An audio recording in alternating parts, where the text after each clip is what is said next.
I was at the dealership and I saw a brand new Suzuki DRZ 400, and it still nearly looks the same as it did 22 years ago, except now it has bold new graphics. It still has that old dinosaur carburetor and them old tired square mirrors and headlight.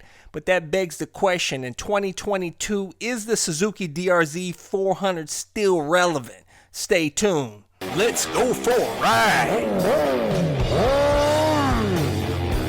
Subscribe today. First off, I want to preface this video by stating that I'm not hating on the Suzuki DRZ 400, okay? It's a great bike, okay? But in this video, I'm going to tell you why you shouldn't get a DRZ 400 and what you should get instead. And I'm not talking about this awesome bike. Just to let you guys know, this is my awesome 2019 YZ450FX Custom Supermoto, which I did a full build series on. I have a link to it in the description and comment section of this video. Whatever motorcycle you get, guys, make sure you're wearing the gear. And if you want to get my gear like this awesome, my favorite helmet, this ultra lightweight carbon fiber helmet that comes with an auto tint shield, my motovlog camera airbag vest that helps keep me safe. All my gear always include links in the description and comment section of this video. I don't recommend this bike for everybody because it is a very violent bike. Very violent, and it's not for noobs. This bike, I don't recommend it because it's high maintenance. You have to do oil changes about every third ride. I've never done any valve checks on this bike whatsoever.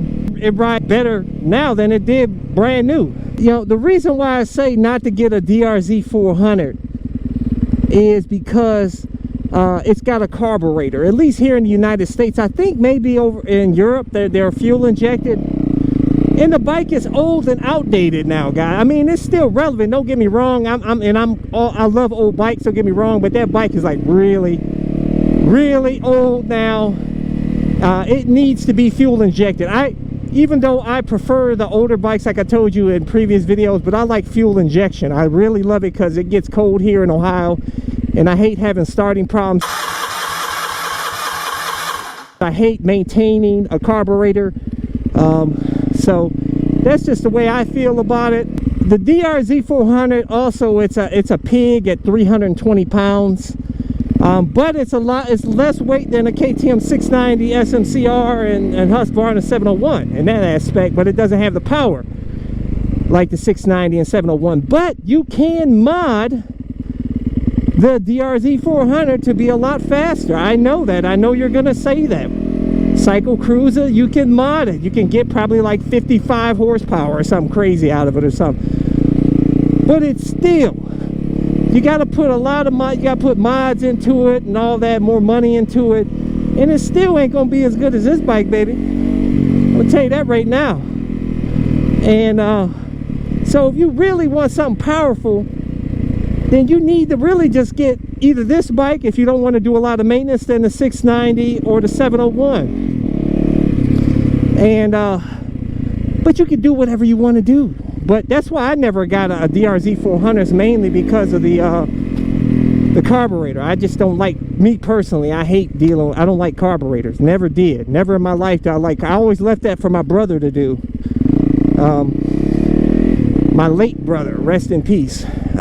So you also got this new Kawasaki KLX 300 Supermoto that's out now, and I think that, you know, that's kind of along the lines of the WR250X, maybe a little bit more powerful. I think it's got, what, 33 horsepower, like 21 pound-feet of torque or something like that.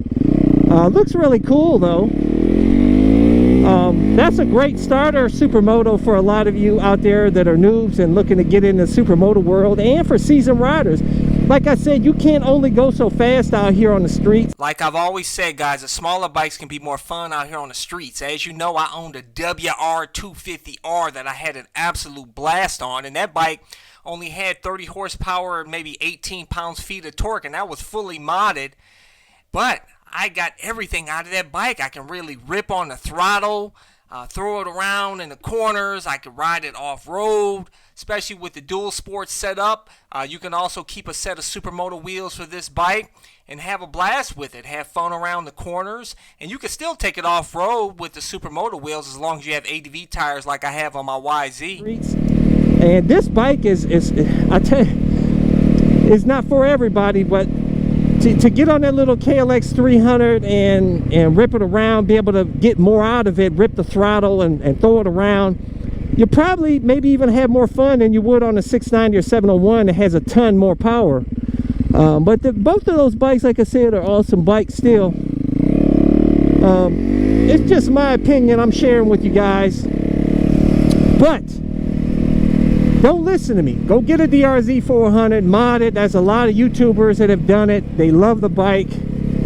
Amazing bike for them, and I'm sure it is. But just giving my little 2 cents and letting you know why I never got one.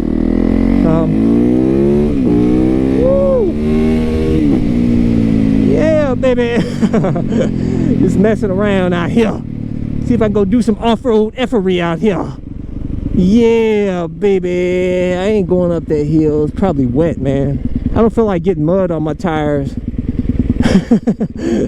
Here's a little bonus transformation from a dirt bike to a street legal Supermoto. Links to get all of my Supermoto build stuff is at my website, cyclecruiser.com.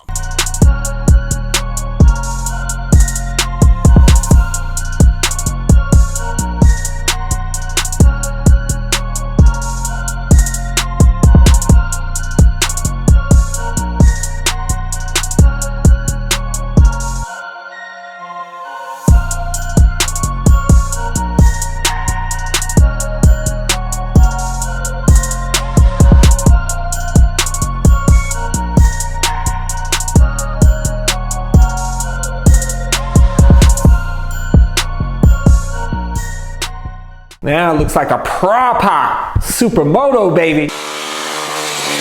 Woo! Good tires, baby.